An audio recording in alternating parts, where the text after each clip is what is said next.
और 9 मई के जो सहूलतकार है या जो बेनिफिट है वो पीपल्स पार्टी और नून लीग को मिल रहा है। लेकिन अगर कोई पार्टी इस मुल्क को चैन से और सुकून से नहीं बैठने देती और चीजों को नॉर्मलाइज नहीं होने दे रही, वो पीटीआई है। यही बिलावल भुट्टो जरदारी थे जो कहते थे कि ये सिलेक्टेड वजीर आजम है। इस वक्त की जो प्रपोजिशन है, जो अभी अनाउंसमेंट हुई है इलेक्शन कमीशन की, उसमें अभी भी सबसे बड़ी पार्टी जो है वो पीटीआई है। वो इमरान खान तो मौजूद ही नहीं है सिनेरियो के ऊपर, उसकी क्या हैसियत है। अस्सलाम वालेकुम।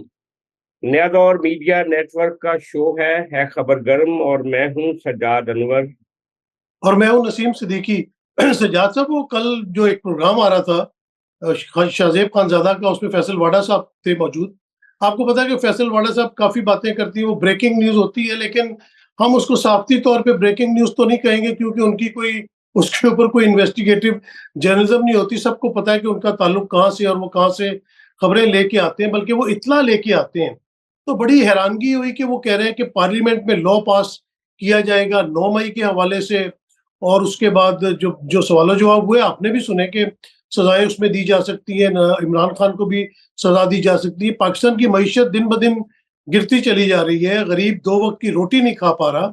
और ये सिर्फ अभी तक जो है वो इस किस्म की दुश्मनी वाले मामलात हो रहे हैं। 9 मई का वाकया हुआ, तमाम लोगों ने उसको कंडेम किया, हमने भी किया, आपने भी किया, और हमने कहा कि जो लोग उसमें मुलव्वस हैं उनको करार वाकई सजा मिलनी चाहिए। लेकिन ये नहीं होना चाहिए कि शाह महमूद कुरैशी अगर उस वक्त मुल्तान में मौजूद थे तो उनके ऊपर आपने लाहौर में मुकदमे दर्ज कर लिए, पिंडी में कर लिए, मियाँ वाली में दर्ज कर लिए। ये तो किसी के साथ भी नहीं होना चाहिए, भले वो मुस्लिम लीग नून से ताल्लुक हो, किसी और आम शहरी भी इवन हो, झूठे मुकदमे दर्ज नहीं होने चाहिए।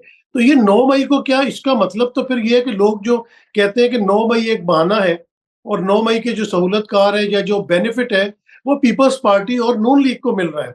तो आपको भी ऐसा लगता है कि इसके जो बेनिफिशियरी है वो नून लीग है? जिस तरह फार्म 45 पे जो जीते हुए थे उनको हराया गया, फार्म 47 पे जितवाया गया, तो मुल्क के अंदर ये क्या एनार्की फैलाई जा रही है? इल्जाम तो पीटीआई पे या इमरान खान पे लगता है, लेकिन इमरान खान साहब तो 6 माह से ज्यादा हो गए वो जेल के अंदर है। ना आप उनकी तस्वीर बाहर निकलने देते हैं, ना उनकी तकरीर बाहर निकलने देते हैं। तो फिर आपको कौन सी ऐसी प्रॉब्लम है? आप मौशी हालात जो है उनको दुरुस्त करने की कोशिश की बजाय आप जो है वो नए से नए लॉ लाके लोगों को स्नप करना चाहते हैं। और ये माजी में भी हुआ है और इससे पाकिस्तान को नुकसान पहुंचा है। जी सजाद साहब।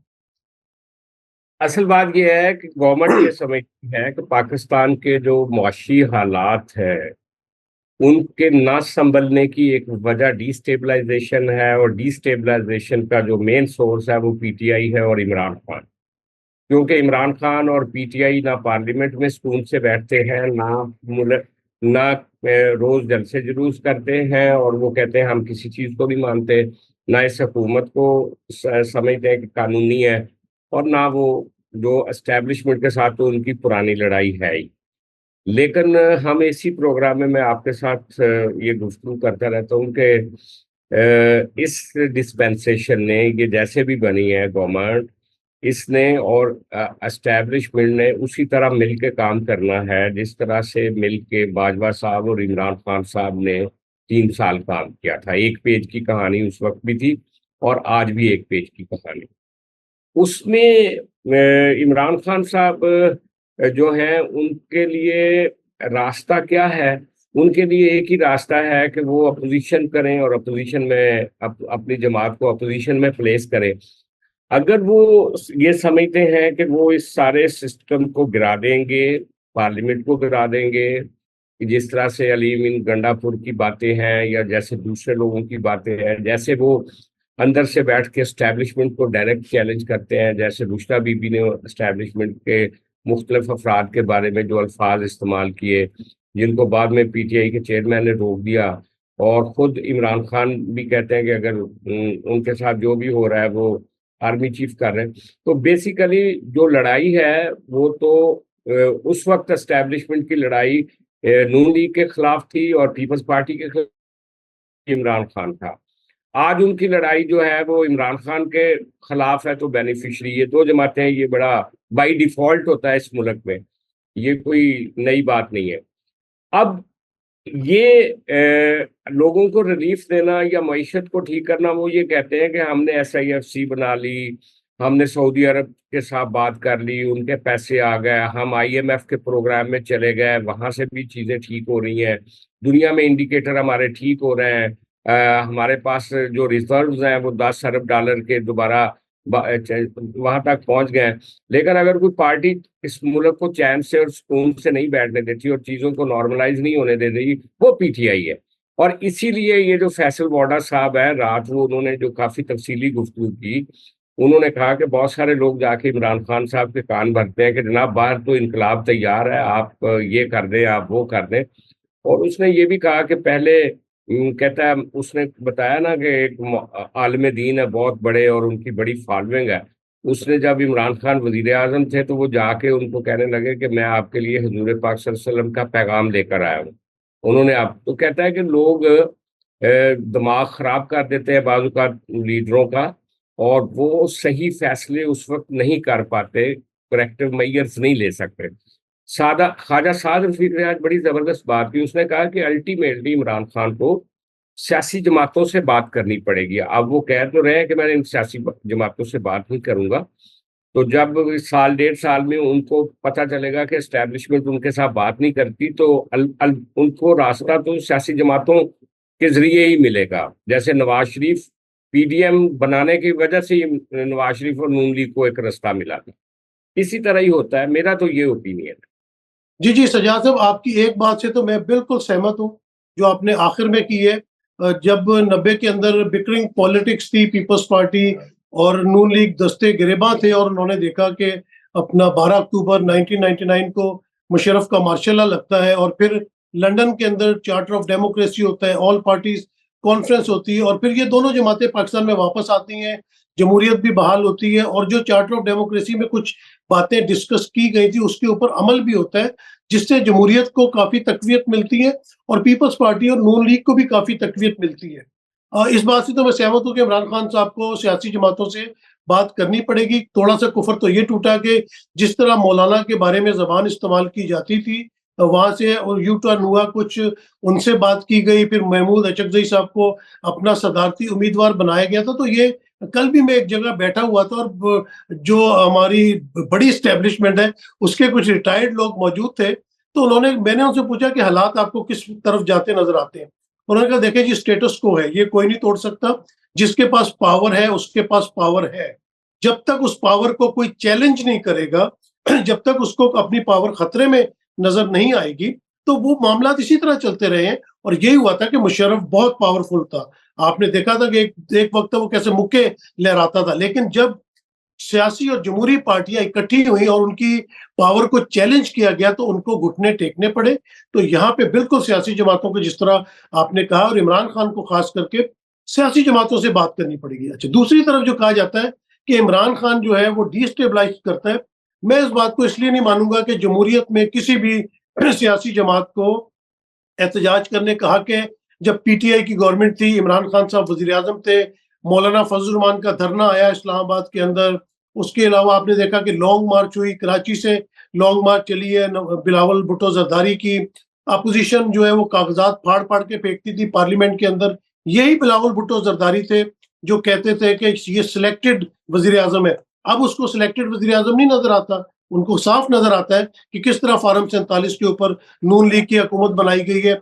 120 जबरदस्ती की उनको सीटें दे के, मखसूस सीटें छीन के पीटीआई से और फार्म 47 से 45 से। अब क्या वो बार बार वो बात रिपीट करनी, आपको भी पता है, आप बिल्कुल सही तजिया करते हैं और मुस्बत तजिया करते हैं। तो बात यह कि उस तरह सियासी इस्तेकाम लाने की कोशिश की, एक पार्टी को आप बिल्कुल जो है आपने गिरा दिया, उसके किसी बंदे को बाहर नहीं आने देते, जलसा जुलूस नहीं करने देते, और बहाना ये लगाते हैं कि सियासी अदम इस्तेकाम होगा। तो जमहूरी मुल्कों में, जमहूरी हुकूमतों में इस तरह के मामलात नहीं होते। हर किसी को कानून के दायरे में रह के जलसा जुलूस करने की इजाजत होती है, और बिल्कुल होनी भी चाहिए। जी सजाद साहब, क्या कहेंगे आप? देखिए, पीटीआई ने सियासी तौर पे ना नुकसान करती है अपना, और बाद में चीजों जब खराब हो जाती हैं तो फिर उनको उनके लिए संभालना मुश्किल हो जाता है। जब ये इलेक्शन हुआ था ना, ये 8 फरवरी वाला, जैसा भी हुआ था ये इलेक्शन, उसके नतीजे में पीटीआई सबसे बड़ी पार्टी बन के उभरी थी, और पीपल्स पार्टी ने गैर मशरूत तरीके से उनको कहा था कि आप हुकूमत बनाएं, हम आपको सपोर्ट करते हैं। अच्छा, और अगर पीटीआई अपनी हुकूमत बना लेती उस मौके पे, तो आज ये वाली गवर्नमेंट ना मौजूद होती जो इस वक्त मौजूद है। देखें नसीम साहब, लोग वोट देते हैं लीडर को कि वो उसका बेहतर जाके इस्तेमाल करें असेंबली में। वो इसलिए वोट नहीं देते लोग कि आप पंजाब असेंबली से इस्तीफे दे जाएं या केपी से इस्तीफे दे जाएं या वहां अपोजिशन की सियासत करते रहे। असल बात होता है कि कंट्रीब्यूट करना होता है, आपका जो भी रोल होता है, आपने पाकिस्तान का जो डेमोक्रेटिक प्रोसेस है उसको कंट्रीब्यूट करना होता है। एब्सोल्यूट मेजोरिटी इस मुल्क में किसी को भी नहीं मिलती, कभी भी नहीं मिलती। जब भी इमरान नवाज शरीफ भी 2/3 मेजोरिटी के साथ आता था, तो जिन्होंने 2/3 मेजोरिटी दिलवाई होती थी उनकी पार्टनरशिप होती थी बीच में, और फिर भी छोटी जमातें, आपको पता ही है, चकजई और फजलुर रहमान और सारे, उनको संभालने पड़ते थे। तो ये मुल्क है एक बेसिकली वफाकी मुल्क है, इसकी इकाइयां हैं और मुख्तलिफ आवाजें हैं और मुख्तलिफ सियासी जमातें हैं। अगर इसमें कोई बंदा ये सोचता है कि मैं मोदी की तरह या हिटलर की तरह या ट्रंप की तरह आके सारा मिलिया मेट कर दूंगा। और पीटीआई की सोच में एक और प्रॉब्लम है, वो ये कि जब ये प्राइम मिनिस्टर भी थे इमरान खान साहब, तो वो इस पार्लिमानी निज़ाम से नाखुश थे। आपको याद होगा वो कहते थे सदारती निज़ाम होना चाहिए। वजह ये है कि ये जो पार्लिमानी निज़ाम है ना, हर पॉलिटिकल पार्टी की अपनी एक पोजीशन है, वो हर मौके पे अपने राइट्स के लिए अपने जदोजहद करती है, चीजें मांगती है, अपने लोगों के लिए मांगती है। लेकिन जो सेंट्रलाइज्ड लीडरशिप वाले होते हैं लोग, वो देने से कतराते हैं। वो कहते हैं ये ब्लैकमेलिंग है, लिहाजा हमें स्मूथ सेलिंग के लिए एक फुल फ्लैट, वो जैसे डिक्टेटर नहीं होता उस तरह की गवर्नमेंट चाहिए। अभी भी पीटीआई जो है, जितनी देखो इस वक्त की जो प्रपोजिशन है, जो अभी अनाउंसमेंट हुई है इलेक्शन कमीशन की, उसमें अभी भी सबसे बड़ी पार्टी जो है वो पीटीआई है वहां पे। लेकिन वो स्पेशल सीट्स ना मिलने की वजह से मुस्लिम लीग नून आगे चली गई। तो ये जो स्पेशल सीट्स का मसला है, इसको भी सियासी तौर पे अगर दुरुस्त फैसला किया जाता, अगर जैसे उन्होंने पहले फैसला किया था एक पार्टी के साथ जाने का जिसको शिया होने की वजह से छोड़ के सुन्नी इत्तेहाद में आ गए, और वो केस भी स्पॉइल हो गया, और पीटीआई के लोगों ने कहा कि ये हमारी गलती थी ये फैसला करना। तो सियासी फैसलों की गलतियां जो होती है ना, वो आपको ज्यादा नुकसान पहुंचाती है, मेरा ये कहना। सजाद साहब आपने बिल्कुल सही कहा, मैं इस बात को मानता हूँ। लेकिन इसका दूसरा पहलू भी तो है ना। चले हमने इमरान खान साहब पे इल्जाम लगा लिए, पीटीआई पे इल्जाम लगा लिए, लेकिन वो इदारा जो एक बैठा हुआ है, जो आपसे बल्ले का निशान भी ले रहा है, अनारकी तो वो मुल्क में पैदा करवाना चाह रहा है ना, कि आप आजाद उम्मीदवार हो गए, आपने उस पार्टी के साथ उसका इलाक नहीं होने दिया, यानी कि आप एक पार्टी को जबरदस्ती तोड़ने पे और तितर बितर करने पे बैठे हुए हैं। तो वहां पे आपने शुरू में कहा, देखे अवाम वोट देती है तो इमरान खान साहब को चाहिए। आपने तो अवाम का वोट ही चोरी कर लिया। अवाम के वोट को कौन मानता है? अगर 2018 में लोगों ने नवाज शरीफ को वोट दिया तो आपने इमरान खान की हुकूमत बनवा दी। 2024 में जब इमरान खान को अवाम ने वोट दिया, आपने नून लीग की, यानी कि आप अवाम की मर्जी नहीं चलने दे रहे, आप अवाम का वोट चोरी कर रहे हैं, वोट की आपने कोई अहमियत नहीं है। तो जब आप ये चीजें सारी खुद से खत्म कर रहे हैं, तो फिर आप दूसरे से एक्सपेक्ट कर रहे हैं, आप उसको छितर भी मार रहे हैं, आप उसको लितर भी मार रहे हैं, फिर आप कहते हैं यार देखो चीखना नहीं है, आपकी आवाज नहीं आनी चाहिए। एक पार्टी है, उसके साथ आपने क्या सलूक नहीं किया। यानी कि सारे इदारों ने मिल के, भले वो इलेक्शन कमीशन है, सुप्रीम कोर्ट है, सब ने जो है वो अवाम का जो एक राइट ऑफ वोट था, एक पार्टी को बल्ले के निशान पे मोहर लगाने का, वो आपने उनसे छीन लिया। जब लोगों ने मर्जी से जाके बोतल, बैंगन, चारपाई, लालटेन सबको वोट दिया, तो आपने उनका वोट चोरी कर लिया। आप निजाम को खराब कर रहे हैं, आप जिम्मेदारी संभालने पे तैयार नहीं है, आप अपनी गलती मानने पे तैयार नहीं है। आप कहते हैं जी इमरान खान को ये कर लेना चाहिए, इमरान खान को ये, वो इमरान खान तो मौजूद ही नहीं है सिनेरियो के ऊपर, उसकी क्या हैसियत है? वो तो जेल के अंदर है, फैसले तो आप कर रहे हैं, ताकत तो आपके पास है, मुल्क को तो आपने चलाना है। और आपने जिस तरह अभी बात की, अभी आप ऑफ द रिकॉर्ड हमारी बात हो रही थी, इस मुल्क की मईशत को आपने ठीक करना है, आप किसानों के साथ क्या सलूक कर रहे हैं? हमारी गंदम तैयार खड़ी हुई है, और अभी कोई खतरनाक किस्म की बारिश होती है तो सारी तबाह हो जाएगी। थोड़ी इस पे रोशनी डाले कि ये जो गंदम का बहरान आने वाला है, किसानों के मसाइल है, ये नहीं हल करने, सिर्फ इमरान खान को सजा देने के चक्करों में पार्लियामेंट में कानून साजी भी होगी, और तमाम फोर्सेस, तमाम जो आपके इख्तियारात हैं वो इमरान खान के खिलाफ इस्तेमाल करने, अवाम को कोई बेनिफिट नहीं पहुंचाना। जी सजाद साहब। अब बात यह है कि पाकिस्तान जो है ना, इसमें एक तो मोटी बात है कि ये स्टेट मशीनरी जो है ना पाकिस्तान की, वो प्रो पीपल नहीं है। वो सुपर स्ट्रक्चर को सर्व करती है, अमीरों को सर्व करती है, गरीबों को सर्व नहीं करती। ये पुरानी बात है, ये अभी की बात नहीं है, हर जमाने में। और दूसरी बात ये है कि देखो, एस्टैब्लिशमेंट का ये रोल मुस्तकिल है, कोई ये 3 साल में, 2 साल में, 1.5 साल में नहीं बना, पिछले 25-30 साल से है। सियासी जमातों ने इसके वजूद के साथ ही गुजारा करना है और बाकी सियासी जमातें कर रही हैं।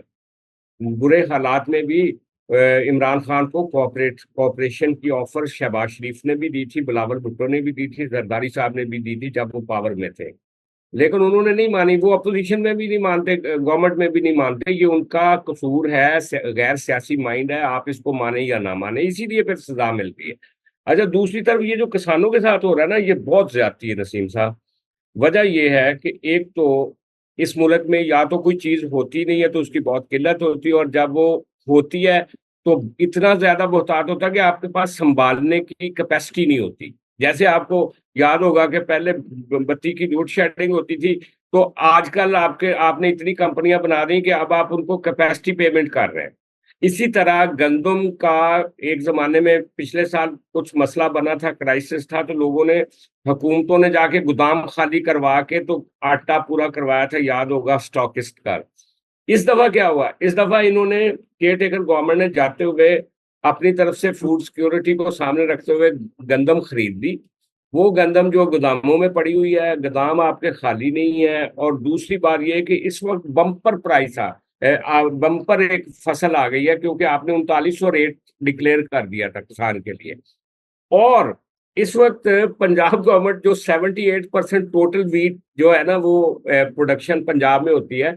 पंजाब गवर्नमेंट की ये हालत है कि उन्होंने 500 अरब रुपए की मुख्तलिफ बैंकों से लोन लेकर ये गंदम खरीदनी थी। हमेशा से लोन लेकर ही वो गंदम खरीदते हैं, पंजाब बैंक से और कुछ लोगों अच्छा से। सजाद साहब, ये बड़ा जबरदस्त टॉपिक, टाइम हमारे पास खत्म हो गया मेरे ख्याल से। इसके नेक्स्ट प्रोग्राम में ना हम इसके ऊपर जरा तफसीली गुफ्तगू करेंगे, क्योंकि आपकी माशाल्लाह इसके ऊपर बहुत नॉलेज है। मेरे ख्याल से आज के प्रोग्राम में हम नाजरीन से इजाजत लेते हैं। अल्लाह हाफिज।